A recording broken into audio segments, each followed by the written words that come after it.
Det er totalt... Helt formelt, ikke? Nej, det er helt uformelt, det skal du vide. Okay, let's go.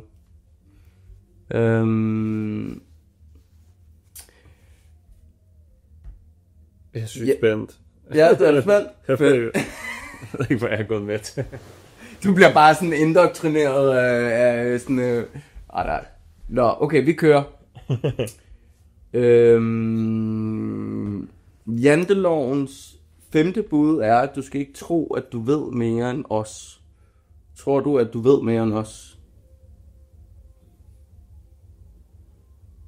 På sådan et menneskeligt plan, eller på sådan et materialistisk plan? Det må du selv bestemme. For der er fandme nogle ting, jeg ved mere end andre gør. Okay. Men så er der nogle ting, hvor jeg ikke har nogen som helst idé. Ja. Hvilke ting ved du mere? Jeg har sådan dyb, sådan nærmest en scary idé for materielle ting. Og for at nørde ting så dybt, at jeg kan sidde timevis og bare sådan fuldstændig nørde, om det er fucking uger, eller om det er knive til et køkken, eller om det er motor til en bil, eller om det er nicheparfumer, eller om det er tøj, om det er sko, om det er sådan helt, det er et eller andet i mit hjerne, bare sådan, okay, nu skal du bare vide alt om det her. Og hvis du ikke ved alt om det her, så er det ligegyldigt. Mm. Hvad gør du sådan med uger? Er det så sådan noget YouTube, hvor du går ind og ser videoer af, hvordan folk renser uger og sådan noget? Watch collections, urnørder, retailers, wholesalers, sådan grey market dealers i New York, til folk, der går på sådan loppemarkeder i Japan, til... Og jeg har fucking smart ur. Altså, Ja. Jeg har ikke engang et fysisk ur, fordi at der nørder det så meget, at jeg ikke ved, hvad jeg selv har lyst til at have.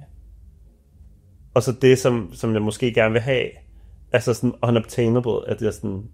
Men bare det der, at han ved, hvad det kan, og kan have en samtale om det, er nok for mig. Mm. Men så er der sådan hele sådan, det der plan med sådan, at det menneskelige, sådan det der med bare at slappe af og være ligeglad, som jeg ikke har nogen idé om. Okay. Jeg giver alt for meget en fuck for alt mulige ting. Mm. Jeg tror ikke, det er før jeg fik et barn, at jeg har kunne lægge det til siden, det der med at give en fuck omkring ting. Mm. Jeg har givet alt for meget en fuck. For end hvad folk synes. Som har været sådan selvbevidsthedsting, for eksempel, eller hvad? Nå ja, hvad folk synes. Ja. Hvad folk synes. Det der, hvad folk synes, er altid har været så stor en del af mit liv, fordi at det er det, jeg har enten tjent penge på, eller sådan brugt til at komme videre. For jeg har ikke haft andet end hvad folk synes om en. Sådan med modelarbejdet, med DJ'ing og med musikken, og med at have et magasin sammen med mine venner, og alt sådan noget, har altid været sådan, hvad synes folk? Mm. Så at leve efter jantelovens regler er noget, man måske har hele tiden haft i baghovedet for at udvikle et bedre produkt, eller udvikle en bedre version af sig selv. Okay, så det er altså, du har brugt det på en måde til at hele tiden og på en eller anden måde og stige graderne er sådan et dårligt måde. Måske egentlig bare sådan, du ved, hele tiden fintune ens viden, hele tiden have en eller anden longing, en eller anden sådan lidenskab for at vide, hvad er det bedste af det bedste hele tiden. Det er sjovt, fordi du slår mig ellers som en, som ikke giver en fuck for, hvad andre tænker. Man kan gemme sig bag mange ting, tror jeg. Mm. Jeg tror, at jeg giver alt for meget en fuck for, hvad andre folk tænker, og det er det, der er problemet, da jeg fandt ud af, hvad et problem er. Fordi i sidste ende, så har jeg ikke rigtig... Jeg fandt ud af, da vi fik Asra, at det var sådan, fuck alle de der 100 par sko, man har, eller 10.000 cykeljerseys, eller skattejakker, som vi snakkede om før, eller et eller andet, ikke? Altså, jeg er jo sindssygt beæret over at kunne få lov til at få de her ting gratis, og kunne være en del af det, eller have haft penge til at købe ting, jeg synes var nice og sådan noget. Men når man får et barn, så giver man ikke en fuck. Og det er så kliché, men det man gør ikke. Altså, man sådan... Du ved, jeg ville sælge alt muligt tøj, hvis jeg skulle. Altså. Det sådan der. Måske beholde nogle ting. Ja, man har vel sin... jeg ved ikke, jeg ved ikke, om jeg ville kunne sælge alt. Det er fandme svært bare at sælge et par sko, hvor meget... Jeg tror, tilbage til spørgsmålet, så tror jeg er bedre end... Eller ved, du skal ikke tro, at jeg ved mere end os. Nej, men der er nogle ting, hvor jeg er sådan virkelig proud af, at jeg ved meget. Fordi hvis jeg ikke vidste det, ville jeg ikke kunne gøre de ting, jeg gjorde. Viden er vel også et skillset, og et skillset til et nørderi, eller sådan. Man kan lære sig til alt, alle kan lære det, som jeg kan, men der er også bare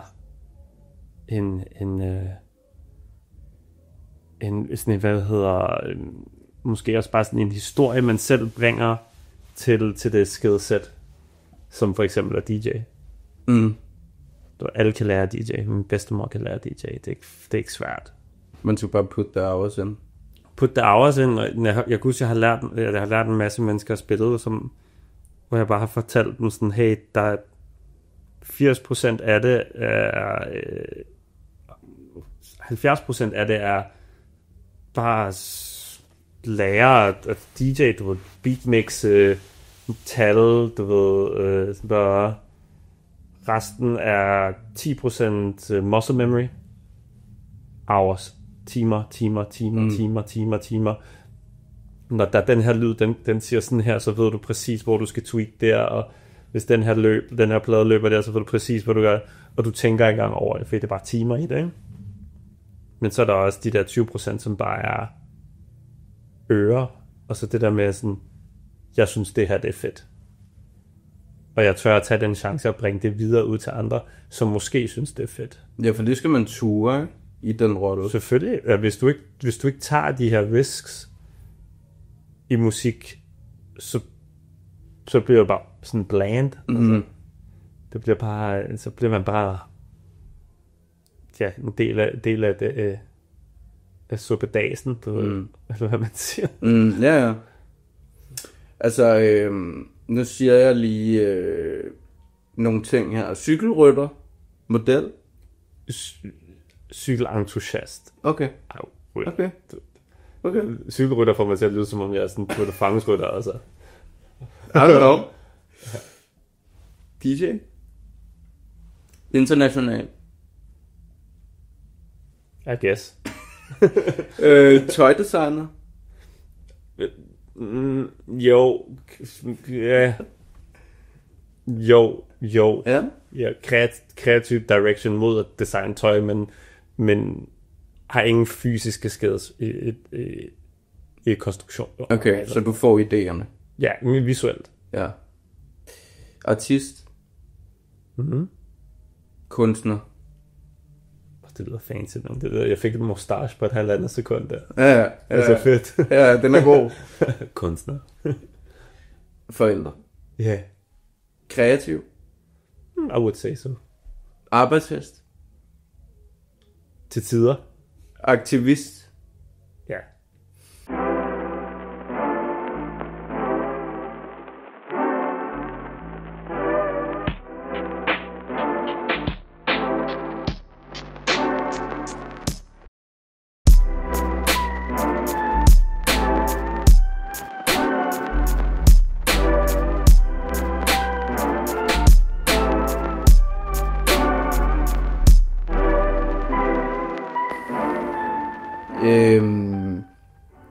Tusind tak, fordi du gad at være med, Elias Kozane.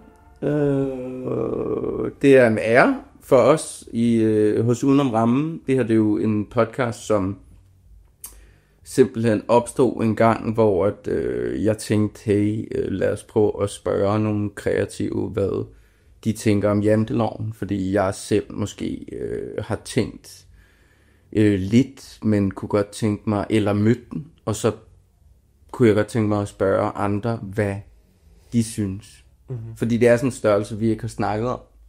Og derfor er den her podcast opstået, og til jer, der lytter eller ser, man kan jo finde den på alle tjenester og på YouTube, og det her, det er det 5. afsnit. Nu er du jo også noget, så det er vi super glade for, at du har lyst til. Jamen altså, det er det første podcast, jeg nogensinde er med i. Ja. Men altså, vi finder dem. Ja, vi finder the first ones her derude. Ja. Hvordan er det at høre sådan noget med sådan nogle markader eller markører? Altså, resonerer det med dig, når jeg læser alle mulige ting op? Eller er det sådan, eller kribler det lidt i kroppen? Eller hvad? Det kribler altid i kroppen. Okay. Jeg tror, hvis det ikke gjorde det, så det tror altid, at en person som mig har det cringe over sig selv. Okay. Jeg ved ikke, hvordan okay. Det er sådan kunstnere, som er sådan, kunstnere, så er jeg sådan, jo, I guess. Okay. Fordi jeg har lavet musik sammen med en kunstner. Model, og så er jeg bare sådan, jeg har været, og hvornår kommer man til det punkt, hvor man kan owne det der? Fordi det er bare sådan, der er tit, hvor jeg har hørt ordet model, hvor det har cringet mig ud, fordi der er folk, der har misbrugt det. Og så er jeg bange for, at folk tror, at jeg gør det, eller jeg tror, at folk tænker det samme om mig, men det er bare sådan, jo, jeg er jo model, altså jeg har gået over 50 runway shows i mit liv, og lavet kæmpe kampagner og sådan noget, så måske skal jeg bare være glad for det. Så det er altid det der, hvad andre måske tænker omkring det der label, man bliver sat i. Mm. Og der er virkelig mange cringe DJ's derude, og der er DJ's derude, hvor jeg tænker, fuck man, de burde ikke blive labeled som DJ's, fordi det er så whack det her. Så har jeg lyst til at label mig selv som DJ. Mm. Det kommer også det der sådan, you should never date a DJ, because that's not a real job. Du ved ikke, det er ikke et rigtigt stykke arbejde, eller sådan. Men jeg er DJ. Og jeg er stolt over at være det, og sådan. Så det er et eller andet, der kribler i kroppen, men der er også et eller andet sådan en rebellious, sådan, jo, jeg er de her ting. Ja, det er bare spændende det der, fordi det er jo sådan, er det noget, som der er nogen, der har konstrueret derude, som så bliver til noget, som man så må tage på sig, eller hvordan forholder man sig til? Altså, jeg tør godt at sige til folk, at jeg føler, at jeg er kreativ. Og folk vil sikkert tænke derude, der er sikkert helt sikkert mange, der vil tænke, oh my god, altså hvad tænker han på, når han siger sådan noget, ikke? Men det tør jeg godt at tage på mig. Jeg tror hellere, jeg vil sige, jeg vil hellere sige, at jeg er kreativ, end ikke at gøre det. Ja. Fordi at man skal også være ærlig over, altså man skal også være stolt, og man skal føle sig heldig over, at man er kommet til det punkt, hvor man kan kalde sig kreativ. Fordi der er en struggle bag det. Så man skal bruge det som en kraft, og ligesom tage det videre. Så sent som i morges blev jeg ringet op for jobcentret, fordi at jeg meldte mig ledig. Og hun ringede bare op og var sådan, hej, mit navn er Belinda. Hvilket er fantastisk, fordi vi ser White Lotus, for det er den, der ser White Lotus, der er en pige, der er Belinda med. Helt fantastisk. Hej, mit navn er Belinda, jeg kommer fra Jobcenter København. Jeg har fundet nogle jobs til dig. Jeg har hørt, at du er mega kreativ og bla bla bla. Så Joe the Juice, de søger juicer i lufthavnen og bla bla. Så er jeg bare sådan der. Hej. Nej tak. No disrespect, men jeg skal ikke være juicer for Joe and the Juice. Og det er sådan, men hvis du finder noget andet kreativt, om hun synes det var kreativt som at være juicer, fordi i hendes øjne var den der service at være juicer og være sådan flamboyant og høj musik, og var kreativt for hende. Og så var jeg bare sådan, wow, det er mærkeligt det her. Sådan, er det nogle mennesker tror er kreativt? Sådan har jeg brugt hele mit liv på det her, hvor at blive juicer. Altså sådan, så det er sådan ultimate creativity, det er at være juicer. Ja. Det kunne være. Ja, men der vil jeg vil tænke det samme, men jeg vil også tænke, wow, det er vildt, at hun overhovedet omtaler det.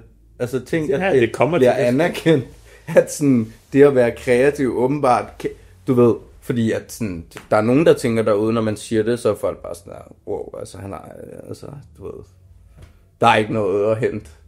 Sådan, du ved, hvis man deler det, ikke? Nå, men også fordi det selv er hele tiden, det er jo det at være kreativ, er hele tiden en eller anden form for struggle, hvor man hele tiden skal forny sig selv og finde nye veje, hvilket du også på en eller anden måde er et eksempel på. Ved jeg ikke, om du selv synes. 100%. Men så det er ret sjovt, så jeg tænker også bare, hold da op, hvor det vildt, og så det jeg ved ikke lige, så rammer hun så lidt forkert med juicer-jobbet der, men vil du overhovedet? Altså, nej, men det der så grineren, altså, jeg forstod det bare ikke, sådan, jeg var sådan, fordi jeg har altid haft sådan en total stigma mod de der juicer, og du ved sådan, fuck, det skal aldrig være det der toxic masculinity, du ved sådan sailor-tatovering, buff guy, Jotan Laundry, gud, det var sådan overhovedet ikke mig, som sådan en queer-person. Altså, jeg er nærmest bange for at gå ind på Join the Juice. Jeg synes, det er en mærkelig institution. Men jeg tror, der er med det. Jeg har lov til det, hvis det er det fællesskab, de skal være en del af. Jamen, jeg tror også bare, at det der med, at man siger, at man er kreativ, eller sådan noget, det er som om sådan, ja, du er cool, men you will never make it in life. Ja. Undtagen, hvis man bliver sådan en popstjerne, eller sådan noget. Ja, det er ikke. Hvis man lige pludselig rammer et eller andet, som de store, hvad hedder sådan noget, mængder, det hedder det ikke, kan lide. Ja, altså at the public eye kan lide dig, ikke? Så er der ikke nogen, der stiller spørgsmål sig videre. Ja.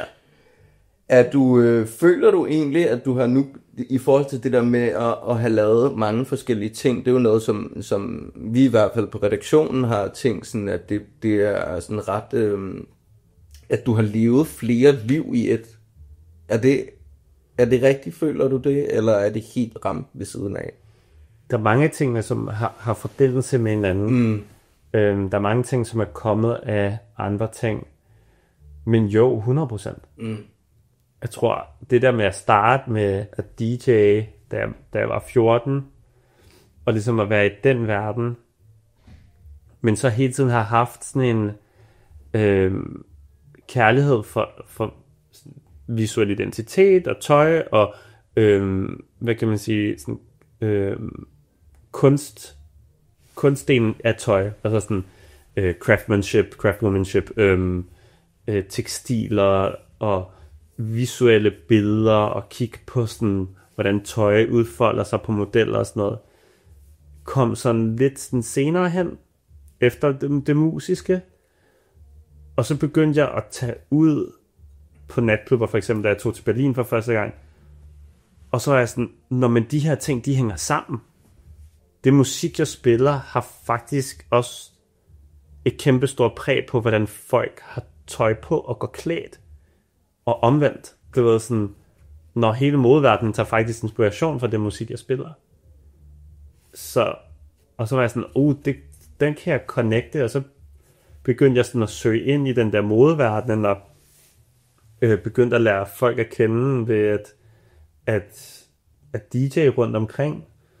Og så da jeg startede med at arbejde på Reasons Paper på magasinet, da jeg var, hvor gammel var jeg? Jeg var 17, da jeg mødte Elise, tror jeg.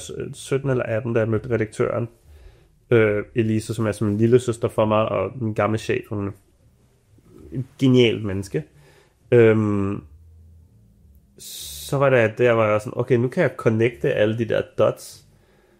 Og jeg kan tage til modeuger og spille, og så blev jeg bare spurgt, sådan, om jeg ville være model, helt randomly.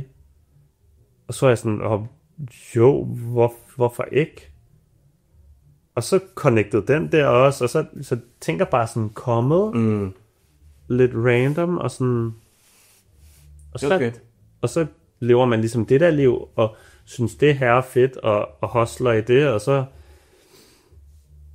kom corona, så ramte corona, og så var det som om, at sådan, okay, nu er der ingenting. Så nu der er ingen modeuger, så jeg kan ikke gå shows, der er ikke nogen klubber, der er åbne, jeg kan ikke DJ. Sådan folk var sådan meget nervøse for, hvad der ville ske, ikke? I den kreative branche. Og det var først der, hvor jeg virkelig var sådan, okay, nu har jeg brug for en pause for alt det der, og så blev jeg pædagogisk assistent i en lukkestue. Og så har man også bare levet det. Så levede jeg det liv i 2,5 år, og var pædagogmedhjælper. Men når jeg fortæller det der historie til folk er bare sådan der.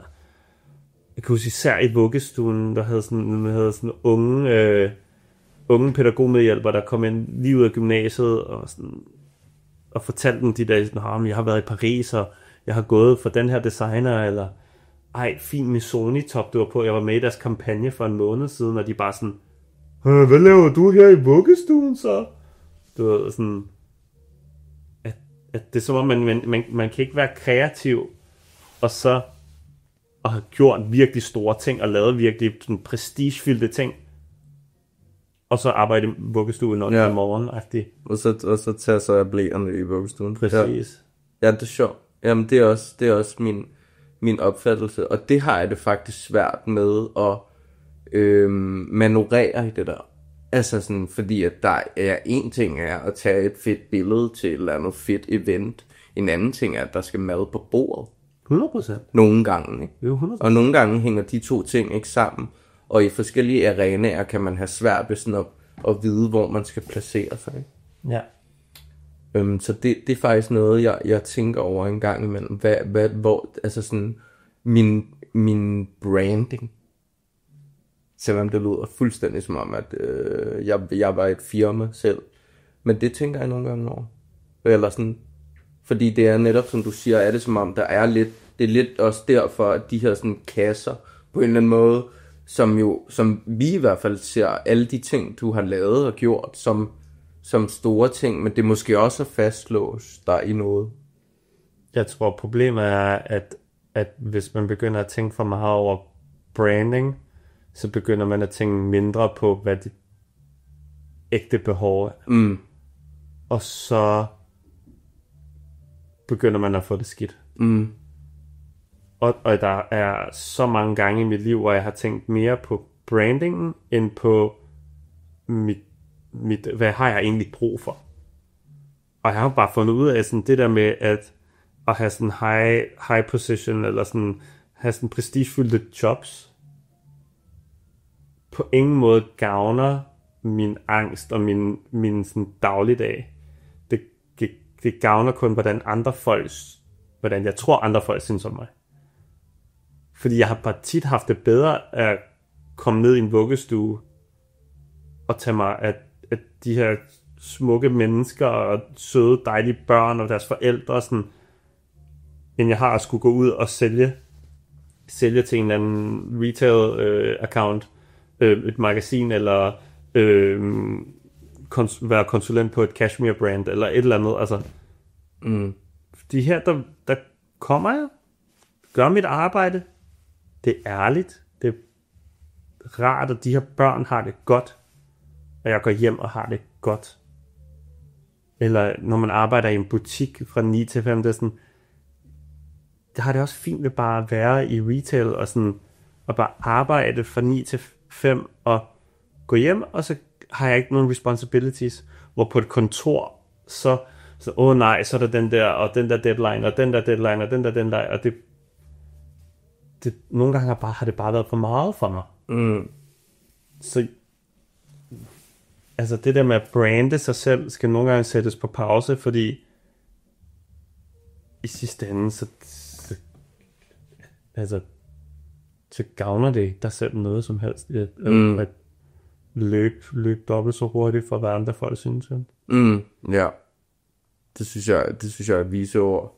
Det er så klichéagtigt, og alle ved det jo godt. Og alle har fået det. Det lyder også som en, der lige er blevet forældre. Præcis, det gør det også. Og det var sådan, alle har fået det at vide 1 million gange, og man falder selv i fælden hele tiden for det, ikke? Og så sådan, men, og det har taget mig mange, mange år. Mm. Og det er først nu, at jeg stille og roligt, det der med at blive forældre, har gjort, at jeg stille og roligt kan begynde at sådan, ikke give en fine fis for det der. Fordi det er sådan noget, nej, hvad hvis jeg poster klokken 17 i stedet for klokken 18 i dag? Er der så nogen, der ser det, eller sådan, tager det som et reach, eller bla bla bla bla, og man er bare sådan, det er sådan noget, man begynder at tænke over.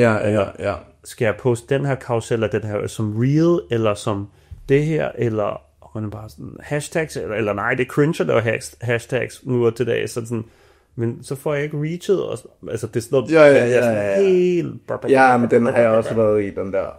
Og nu er jeg jo bare begyndt at... Og jeg tror, alle kreative går igennem det der. Fordi hvis du kan som kreativ fuldstændig koble af og ikke give en fuck og bare poste det ud af, så er det der, hvor man vinder gamet. Ja. Der er så mange kreative, der bare ikke giver en fuck, men stadig bare får al attention, og man er bare sådan... Huh? Ja, det er en klassiker, det der. Jeg har også bare begyndt at kaste alt ud. Ja, bare, du ved, og sådan det der med, jeg har været tid på dagen og sådan noget. Ej, jeg har brugt så mange timer på at tænke, hvornår er det nu, at folk er på vej hjem fra job? Er det sådan, har folk frokost? Vi har det morgen, hvor sidder folk lige nu, når jeg lægger det her ud, og nu er det bare sådan noget, jeg lægger det ud 11:30 eller 7 om morgenen, eller du ved, whatever. Jeg synes, det er ret crazy i hvert fald. Ja, det er rigtigt. Ja, det fucker med ens hjerne, altså. Det gør det. Og jeg kan huske, at det går så meget imod hele min sådan filosofi omkring design og visuel identitet er sociale medier. Da vi lavede magasinet, der havde vi en hjemmeside, og jo, vi havde Instagram, og vi brugte det nogle gange, men hele magasinet var fysisk. Alt var fysisk. Alt det sådan tøj, som jeg sådan i min DNA godt kan lide, er bare sådan nørdede ting, der tager lang tid, ting, der skal mærkes og røres og ses i virkeligheden og prøves på. Ikke bare printede t-shirts og Instagram posts og reels og fast fashion, og her kommer jeg. Så hvordan kan det være, at jeg er blevet en synder af det, som jeg, hader? Nu har jeg Sinners Winners tatoveret på min knæ, ikke? Men det er sådan... det. Ja. Og man er jo bare... nogle gange så bliver man jo kastet ind i møllen, og så... 100%. Og så... altså, du ved... Bim bam. Jeg tror, jeg er en lille altså, nu er det her jo... hvad mangler du? Jeg mangler bare sådan en lille lighter. En lighter?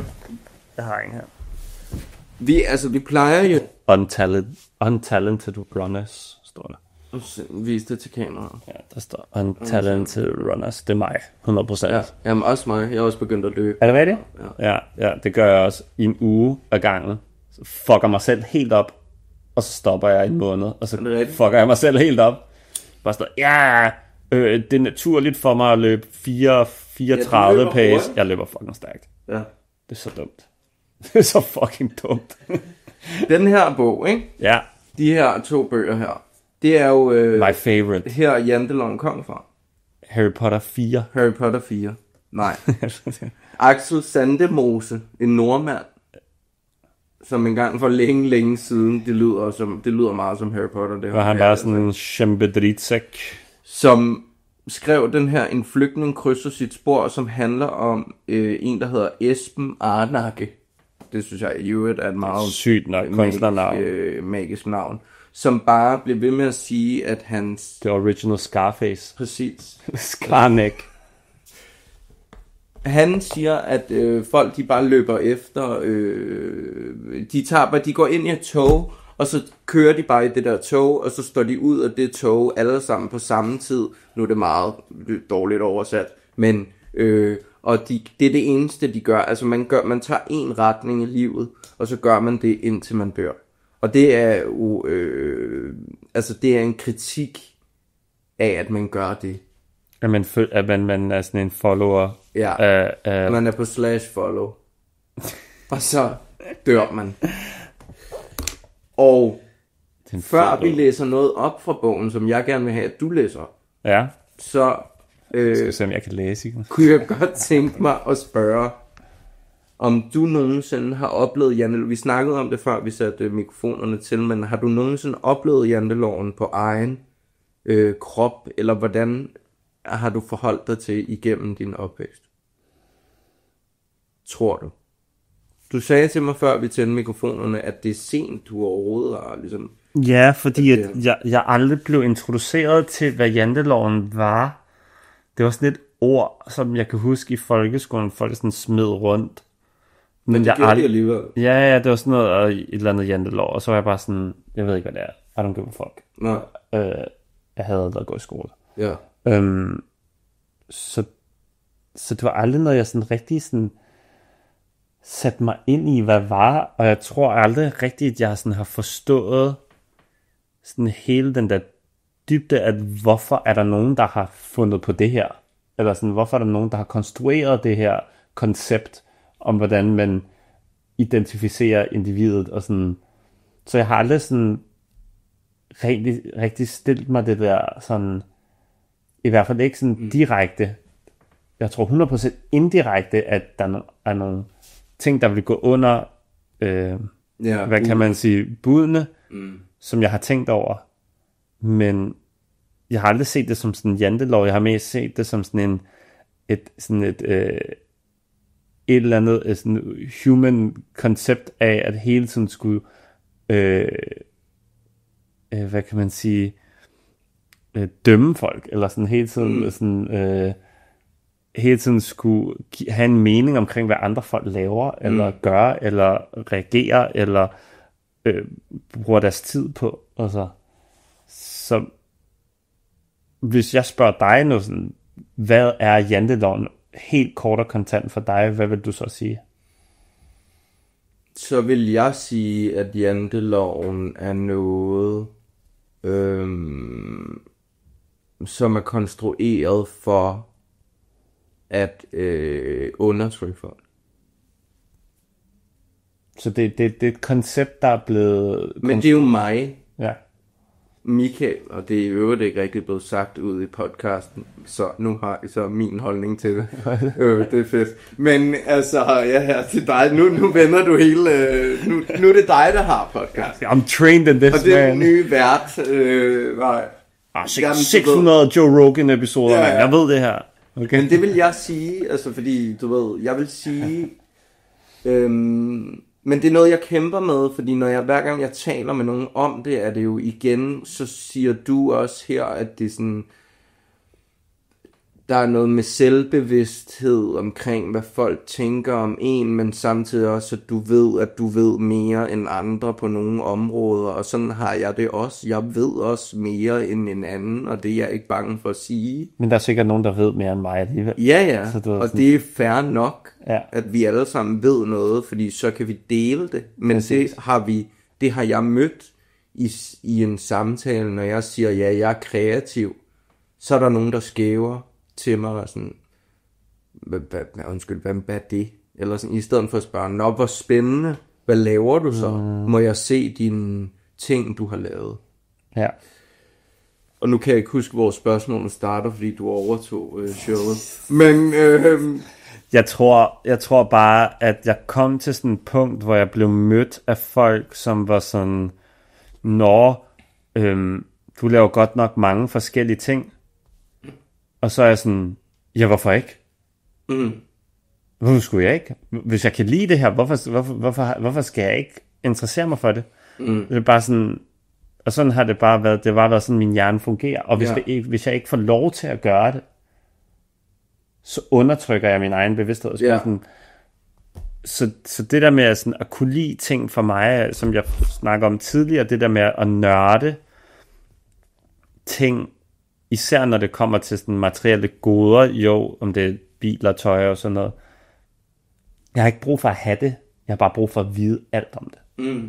Og du skal ikke fortælle mig, at jeg ikke skal vide alt om det. Eller sådan.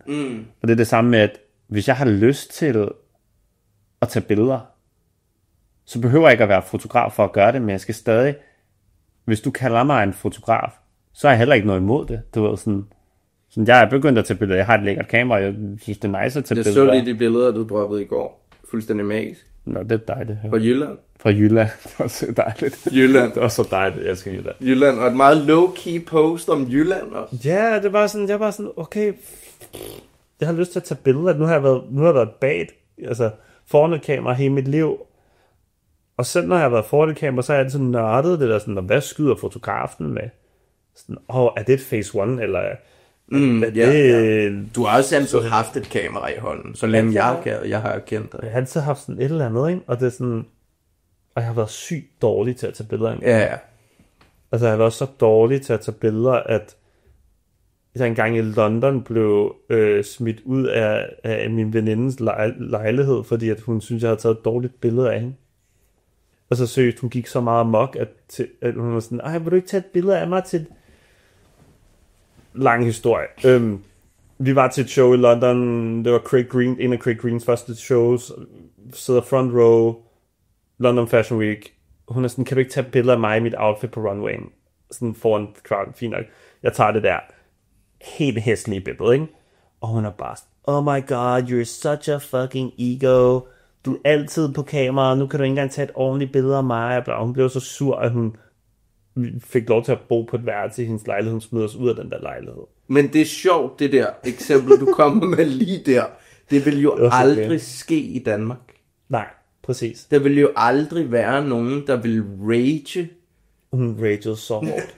I Danmark, fordi det er jo underligt, at hun gør det, og på en eller anden måde er jeg sådan, okay, Men det betød så meget for hende at have det der billede for den der runway, at hun skulle hade mig.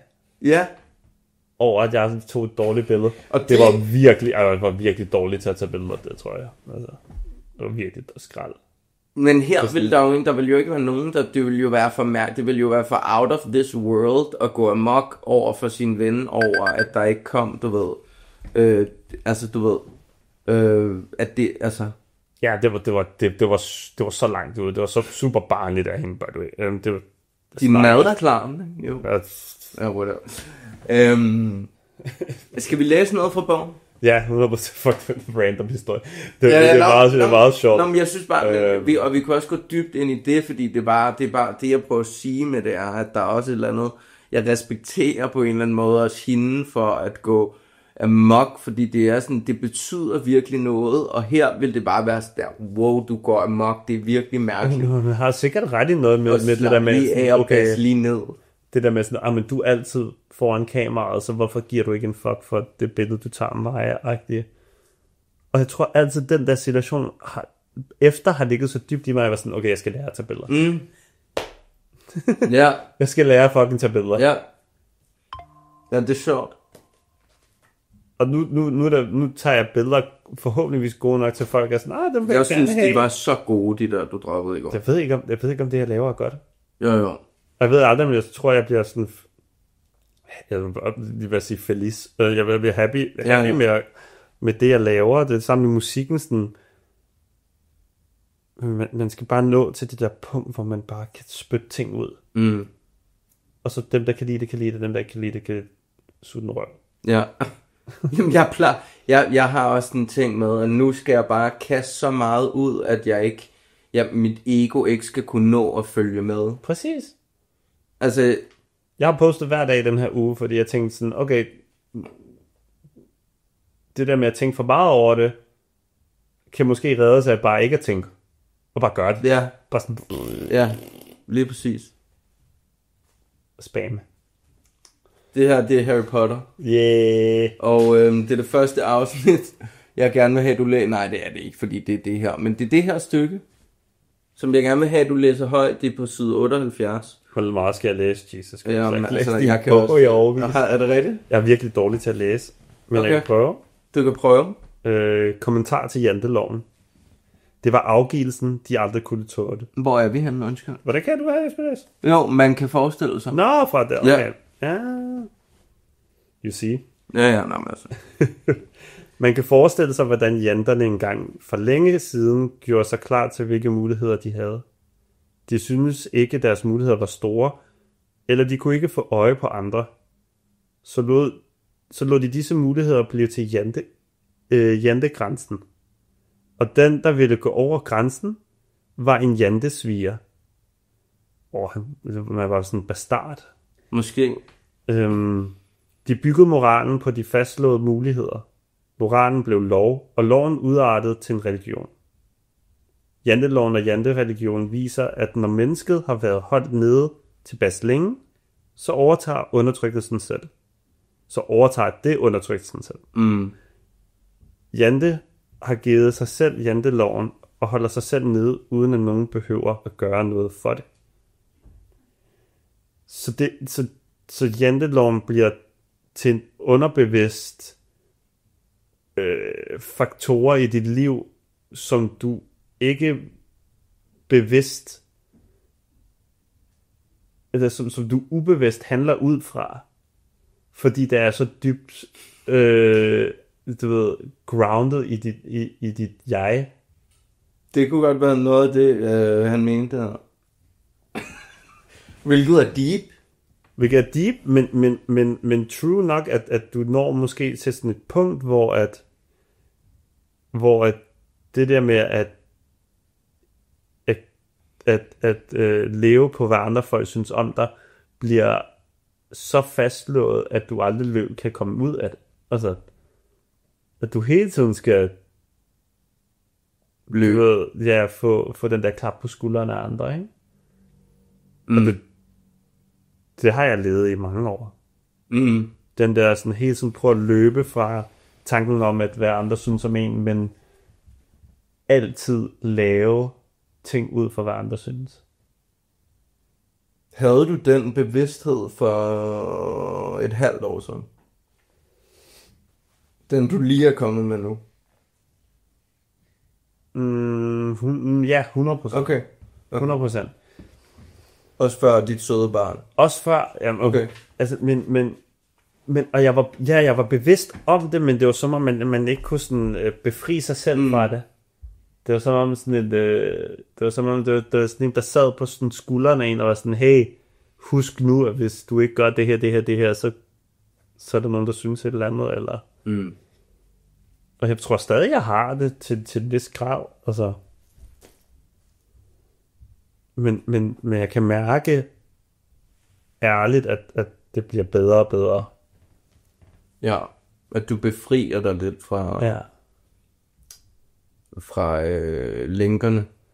Jeg kan huske, det er måske stort at sige. Jeg kan huske, min kæreste sagde noget engang, som var ret sjovt.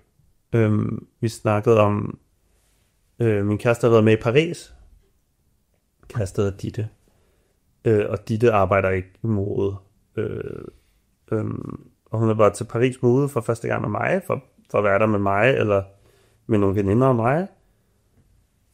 Og så var jeg sådan, det er sjovt, at alle har sådan et behov for at have store logoer på. Det var da Alessandro Michele var designer for Gucci, og Gucci havde de der kæmpe store Gucci-ting, og monogramprint for Louis Vuitton, eller der skulle i hvert fald stå et eller andet, så folk vidste, at det var det. Du ved, ikke?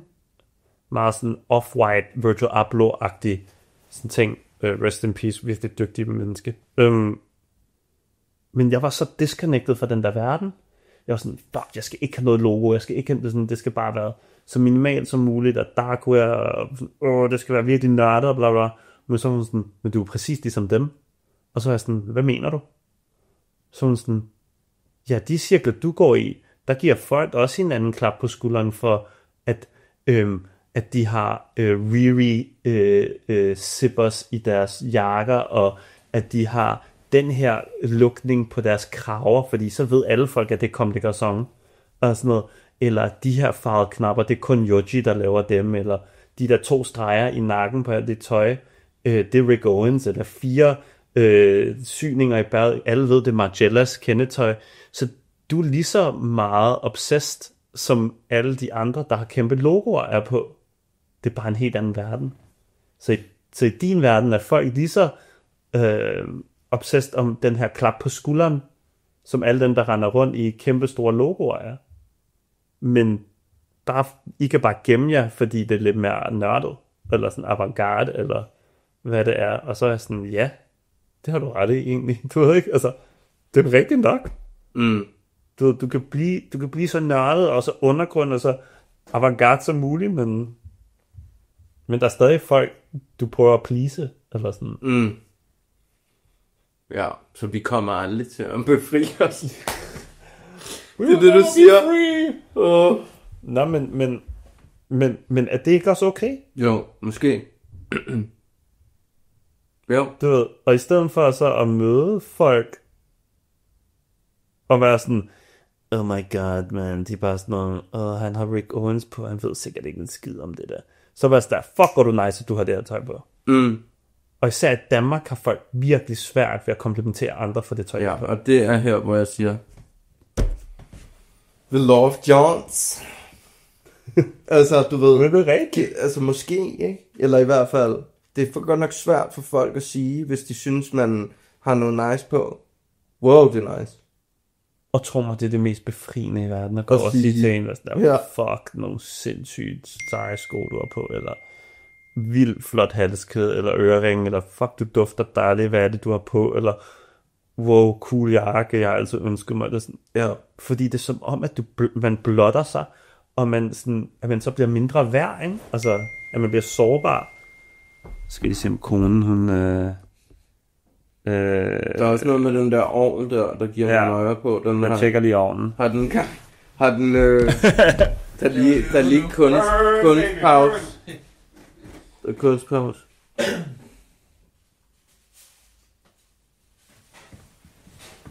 Nej, det er så godt det her. Nå, det spiller bare. Det er så godt. Nå, okay. Jeg tænker, det er 10 minutter mere. Det er så helt. Så er du fri fra janteloven. Hvor det det skal også lige have 10 minutter mere. Det her kommer med i øvrigt. Ja, det er så... Alt det her. Også pausen. Det er sådan, vi gør. Ja, præcis. Det er det. Jeg kan også sælge det på OnlyFans. Ja, det laver vi også. Får jeg sgu ikke nogen penge for det der. Tror du ikke? For royalties. For royalties. For sådan fucking navlenuller mænd for en eller anden i Aarhus. Altså. Ja. Prøv at altså for mig så, eller for, vi har tænkt rigtig meget på, at vi synes, at du har opnået utrolig mange ting, og ikke undertrykt dig selv. Og har været meget sådan innovativ i en meget tidlig alder. Tænker du også selv det?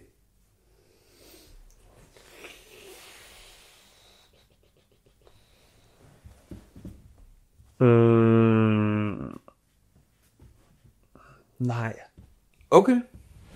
Nej, jeg føler ikke, at jeg har været innovativ. Jeg tror aldrig, jeg vil tage det der ord på mig, fordi jeg tror altid, at de ting, jeg har gjort, har altid været... har aldrig været for at skabe noget nyt. Jeg tror, det der med at prøve at skabe nye ting, måske er et fængsel for sig selv. I stedet for bare at skabe noget, der er fucking nice. Eller noget, der er godt. Noget, der virker. Noget, der er lækkert. Noget, som behager en eller anden følelse, som du prøver at opnå. Om det er musik, eller om det er tøj, eller om det er billeder, eller om det...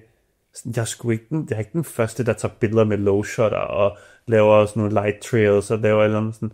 Nej, men det ser godt ud, så hvorfor kan jeg ikke få lov til at lave det? Eller sådan. Jeg er ikke den første, der har lavet du ved, techno før. Altså, og sådan. Men der er helt sådan folk, der prøver at opfinde den der dybe tallerken med sådan, det her det er den nye lyd, eller sådan, this is innovative music, og bla bla bla, bare sådan, nej, det er bare musik, altså bare sådan, synes det er nice, altså. Det er okay bare at synes noget er godt, uden at det skal være det nyeste nye, eller det skal være sådan, oh my god, du har lige opfundet en ny genre, eller et eller andet, det er sådan, nej, jeg synes bare, det er godt. Og hvorfor skal du fortælle mig, at det ikke er godt? Det er sådan, hvis jeg har lyst til at spille det her track med det her track, bare fordi det ikke er techno begge to, og det ikke er nørdet techno, og det er sådan down to the core, original. Hvis jeg synes, det lyder fedt, så synes jeg, det lyder fedt, og hvis andre synes, det lyder fedt, så synes jeg, det lyder fedt. Og det er derfor, det er tit, jeg synes, det er federe at spille til en cykelfestival i Italien, end at spille på en eller anden queer safe space nightclub et eller andet sted. Fordi det er som om, at der er sådan, der er ikke nogen regler, sådan, der er ikke nogen, der kigger på en, der er ikke nogen, der skal have en mening om, hvad du spiller. Folk kommer bare for at hygge sig, eller sådan. Og det betyder ikke, at jeg ikke synes, det er fedt at spille på de her natklubber, hvor man... Men jeg synes, man som kunstner bare skal lægge det der ego-trip, hvor man sådan... Jeg skal prøve at finde på et eller andet nyt, eller jeg skal prøve at... Altså, jeg ved, det er virkelig svært at forklare. Ja, det er svært, fordi jeg kunne lige så godt sige lige der, at det ikke er janteloven mod andre. At de ikke skal... Jo, men jeg tror bare, at... Men det stammer et andet sted fra. Jeg tror bare, det der med, at grunden til, at de føler, at de skal opfinde et eller andet nyt, er fordi de er bange for, hvad de godt kan lide. Og det ikke er nok bare at kunne lide ting længere. Det er ikke nok bare at synes noget er nice. Du skal kunne forklare det. Og det er det samme i cykelsporten. Det er sådan, okay, jeg har et sæt Chris King-nav på min Envy-hjul, som er sådan et 7.000 kroners upgrade fra de normale nav, der er på. Hvorfor har du det? Og så spørger du en eller anden cykelnørd, så er det fordi, jeg får så mange aero gains, eller watt gains, ved bla bla bla, sådan. Nej, jeg synes bare, det er nice. Og det der bare med at justify, altså du skal justify sådan, men det er aero, eller du ved, så kan jeg spare så mange gram, og bla bla sådan. Nej, jeg synes bare, det er nice. Sådan der? Fordi folk er bange for at synes, ting er nice. Okay. Jeg synes bare, det er nice. Jeg synes, det er lækkert, så jeg køber den. Sådan, folk er bange for at synes, ting er nice, du ved. Jeg så det her grineren interview med Young Lean, det der med sådan, hele tiden at skulle, hele tiden så sådan skulle prøve at ride på sådan en bølge af ting, der er nice, i stedet for bare at glorify, altså sådan, du ved, han sådan noget, we should start glorifying living in a cave with our family. Du ved, det der ikke sådan, og jeg synes bare, det var så grineren at sidde og kigge på, og være sådan, hvorfor skal vi glorify et eller andet Rolex-ur og Mercedes og bla bla, sådan, hvis det er det, du har lyst til, så... Men han, altså Young Lean er jo også pragteksempel på at starte noget, han godt kunne lide. Ja, præcis. Det er bare sådan, jeg kan godt lide de her sydlige amerikanske trap rappers. Jeg kan sygt godt lide 3-6 Mafia og bla bla bla. Så jeg begynder at lave det, men jeg bor i Sverige. Ja. Og så fordi at han var svensk, så fik det bare en anden lyd. Du ved. Men hvis du er i USA, og du gerne vil lave noget som 3-6 Mafia, fordi du synes, det er nice, så synes jeg bare, at du skal gøre det. Hvis du har lyst til at lave techno, så lav techno, fordi du synes, det er nice at lave techno, ikke fordi at du skal prøve at fedte i en eller anden boks, eller sådan noget. Det hele sammen, alt sammen lyder så kliché, men det er jo rigtigt nok, altså. Hvad er egentlig det nyeste projekt, du selv har i pipeline? Er der noget, du gerne vil fremhæve? Nej. Du ryster på hovedet. Du er bare sådan, nej, det gider jeg ikke. Projekt... Det lyder projekt det også. Vi har også lige haft Fatty Daddy. Projekt Fatty Daddy er i gang. Ej, jeg tror virkelig, jeg har haft brug for at komme væk fra sådan alt det der, hvordan andre folk synes om mig, og sådan materielle ting, og virkelig komme tilbage til sådan ground zero om, hvad kan jeg godt lide? Hvorfor kan jeg lide det? Hvorfor gør jeg de ting, jeg gør? Hvorfor cykler jeg? Hvorfor laver jeg musik? Fordi jeg har haft en kæmpe angst omkring alting. I de sidste års tid har jeg været super ængstelig over for at tage ud og cykle, eller lave musik, eller DJ, og har kommet til det punkt, hvor jeg nærmest ikke har haft lyst til at DJ på natklubber, fordi jeg var virkelig sådan bange-agtig for at gøre det, og det var bare sådan, og det var så mærkelig en følelse, jeg ikke rigtig kunne forstå, og sådan, det er det, jeg er bedst til, og så kan jeg ikke engang finde ro i det, så jeg har bare brug for sådan at trække mig, og så lige nu bare være sammen med den lille, tage ud og cykle, og bare komme, jeg tror bare, det der med sådan at komme i form, og sådan at bruge cykling til at komme i form med, og zone ud, og bare chille, altså. Nice. Brug for at chille. Hvor nice. Hvis der er nogen, der ringer her. Ja. I'm on podcast. Shut the fuck up. Og de ringer, så jeg ved ikke, om du vil bare gerne chille. Plus 1,579, de ringer fra noget helt Uganda. Ubehageligt. Ja. Fedt. Jeg ved det ikke. Lad mig lige så prøve at spørge om noget andet. Hvad er hjem? Fucking cringe. Ja. Hvad er hjem for dig så? Hjem? Altså, sådan en følelse, eller location, eller... Det bestemmer du selv.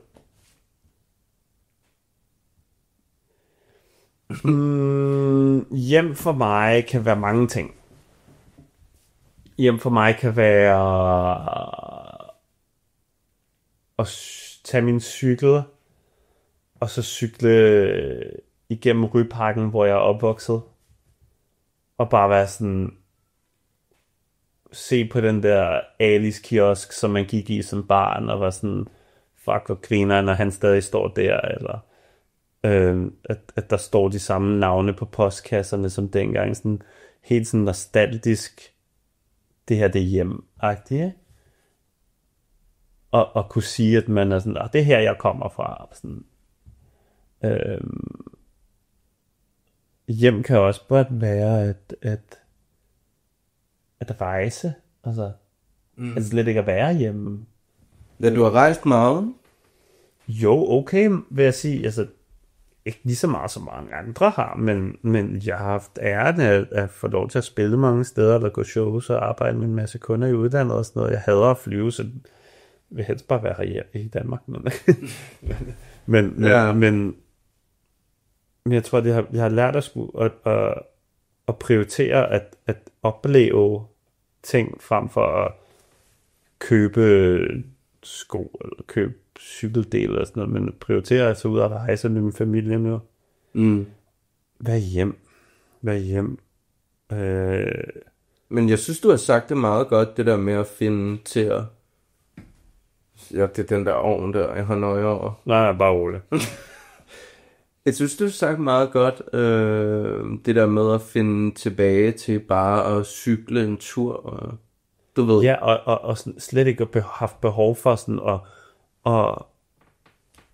altså, og når du så er ude at cykle, at det sagtens skal være nogen, der er langsommere end dig, og du bare har dit kamera med, og du skyder nogle billeder, og kigger på en ko op i Nordsjælland. Og så. Ja, det er sjovt, ikke? Det var sådan, det er bare det. Altså, det behøver ikke hele tiden at skulle være den hurtigste, og bla bla bla. Jeg bliver aldrig den hurtigste, så det er sådan, så det er fedt at skubbe sin krop, men det er også fedt at chille, og bare opleve ting, og være sammen med sine venner. Hvad hjem? Jesus Christ. Nu kommer det tror jeg. Nu kommer den lille. Så kan jeg så får jeg lov til at se en lille base. Ja. Ved du hvad der er hjem? Kyllingsuppe. Let's go. Kyllingsuppe. Hej. Hej, Bobbe. Hej. Må jeg få lille mand? Ja. Jeg siger hej til Bobbe. Hej. Hej, Dorte. Hej. Er der mange mennesker derhjemme? Ja. Vi løber. Han er sådan der, det er mit crib. Ja, jeg kan allerede mærke, at ja, undskyld, vi bare har overtaget. Nej, det er i orden. Så fint. Det er nogle svære spørgsmål, de stiller, Bobbe. No. Jeg ved slet ikke, hvad jeg skal sige. Hvor? Ej, det er svært. Det er outfit, det her. Altså, Det er så fedt. så spejl. Wow. Det er dit fra Rødovre, ikke? Det her outfit? Rødovre. Jeg ved ikke, om det var Rødovre. det har været mit. Det er ungbarn. Det er fra Rødovre. Min mor havde gemt en lille pose med de bedste ting fra barndommen. Ej, hvor dejligt. Ja, så hun er selvfølgelig i det arven multifarvede heldragt. Jeg tror, når du spørger om, hvad der er hjemme, så tror jeg bare, det er det her. Jamen, det var meget passende med sådan, Hvad vær hjem. Derfor så kom I hjem. Ja, kom lille Bob. Det er genialt, faktisk. ja. Han hedder Esra. Og Esra betyder hjælperen. Det tror jeg også, at det er sådan en god... Ja, det er da meget sådan poetisk. Ja, meget sådan et... Nu skal du tage dig sammen, Elias. Mm. Ikke? Og Esra en engel i... Det er en... Ja, det er sådan... Det er mere sådan en person, Guds hjælper, faktisk. Så om det er en direkte engel, ved jeg faktisk ikke. Det lyder bare sådan lidt engleagtigt navnet. Ja. Vil du lige tjekke til et løgne i ovnen? Ja. De skulle fandme have lang tid, de der løg, mand. Kører vi stadig? Ja. Nå. Ser godt ud, skal jeg ikke slukke? Jo, det må du gerne. Jeg slukker lige. Eller bare tage dem ud, Bomme. Okay. Hun ser på. Hej med dig. Kan det tage som de ud? En afsluttende sætning, eller skal vi bare... Ja, hvad skal vi gøre? Det er et caught me off guard. Nu er der en baby. Vi går Du kan ikke have min baby. Vi går i ammehulen. Nå, Ammehulen. Jeg tror, at han er sulten. Han var meget sur på vejen hjem. Hej, Bob. Ja. Vil du have sup? og så kom der kamera på, og så er det bare... Han er superstar. Ja. Du siger ligesom dit pappa. Det ved jeg sgu ikke. Jeg ved det ikke. Nej. Man synes altid selv, man er cringe. Gør man ikke det? Jamen, det ved jeg ikke. Det er meget sådan...